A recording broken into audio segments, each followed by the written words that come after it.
Hello दोस्तों, इस सवाल को देखिए। रिलेटिव स्पीड का बहुत ही प्यारा सवाल है, ठीक है ना। रिलेटिव स्पीड में पहले आप छोटा सा कॉन्सेप्ट सीख लीजिए।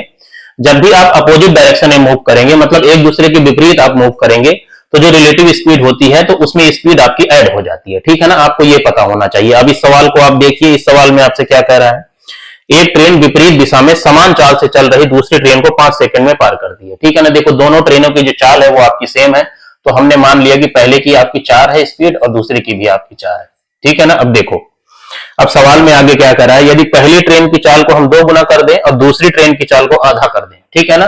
तो पहली का 4 का 2 गुना 8 हो गया और इसका आधा आपका 2 हो गया।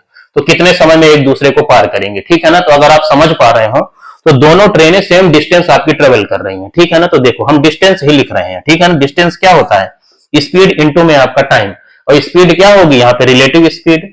तो पहले कंडीशन क्या है, दोनों की स्पीड आपकी 4 कितनी हो गई, 8, और वो 5 सेकंड में एक दूसरे को पार कर रही हैं। बाद में क्या कंडीशन है, दोनों की स्पीड कितनी है आपकी 10, और कितने समय में पार करेंगे, मतलब टी की वैल्यू आपको बताना है। तो ये कितना हो गया आपका 8 5 40, ठीक है ना। तो कितना हो गया 10 चौको 40, तो 4 सेकंड में एक दूसरे को वो पार कर जाएंगे। तो क्या होगा, बी पार्ट आपका आंसर हो जाएगा, ठीक है ना। तो रिलेटिव स्पीड का बहुत ही आसान, बहुत ही बेसिक सा सवाल है ये, ठीक है ना।